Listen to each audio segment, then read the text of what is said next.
So yung what's up mga brad, so update din natin yung nag-order nito, Mr. Giovanni Alcanzari ng Lapu-Lapu City ng Cebu. So ayan na po ang ampli cabinet mo sir. So ngayon buksan ko muna to. Pero nang dahil po ay yung isa niyang power amp may kalakihan po, kaya sinadya po natin dito na pinutol. So ayan, hiniwalay po natin yung pinakamalaki. Dahil kapag ipagkasya po natin dito yung tatlo, may kalakihan po yung ating cabinet. Kaya sinadya po namin ihiniwalay yung pinakamalaki. So ito po ang para sa kaniyang Shockwave 3000. So again, shout out po sa iyo Mr. Giovanni Alcanzari ng Lapu-Lapu City ng Cebu. So dito po ilagay ang kaniyang 7 processor at dito po ang mga power amp na pang mid at pang high. Hindi po natin to ipagkasya yung tatlo dahil masyadong mabigat na po at masyadong malaki na po ang ating cabinet kapag ipagkasya po natin yung tatlong power amp. So balik ko muna to. At pwede pa din maglagay siya dito ng leg table para pag ganyan, bali naka-pulley cover po to. At pwede din dito ilagay ang kanyang mixer. Nasa sa kanya na po kung dito ba ilagay ang kanyang laptop. Ready for delivery na po to. At ito po time na nandito na po kami sa kanilang bahay ni Mr. Customer.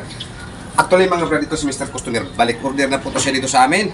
Nakakuha po to siya dito sa amin nung last December. Ito galing po to sa atin. Dalawang MCB na dinitin. So ito po ang kaniyang lumang box. Pinagpalitan po niya nito. So ito, dagdag na po to niya order. So at ito po ang Live Pro 1.5. Carbon fiber na po ang kaniyang con. So yan, napakatigas.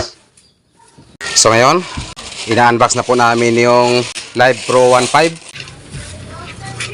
So ngayon, susukatin po natin kung ilang inches po yung magnet sa 1.5 watts at ikumpara po natin dito sa 1.2. Magkapareho lang po sila ng magnet mga brad. So ayan, 10 inches. Pero ang sabi po sa nagbinta nito, mahaba po daw ang ikot sa coil nito kaysa 1.2. At ang naka-advance po nitong 1.5 ay bolt na po ang nakalock dito. Hindi tulad nito. So ayan, maliit po yung butas. So ayan, murang-mura lang po to. So mamili na lang po kayo. May dalawa po kayong mapagpilian dito. Itong 1.2 or itong 1.5. Pero mataas po ang presyo nitong 1.5 kisa 1.2. Baka ito na po ang speaker na panaginip mo. So yan, D50 na 1.5 watts. So yung what's up mga brad? So ito pong time na meron po kaming customer. Galing pa po ito sa saan po to sir? Mindanao del Norte. Iligan, Mindanao. So maraming salamat sa pagpunta dito.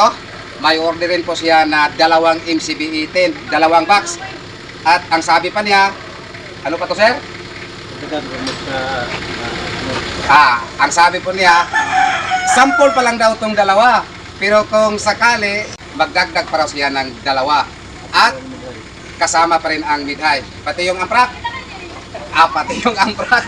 Salamat kayo, salamat sa pagpunta. Salamat. Thank you. Thank you, boss.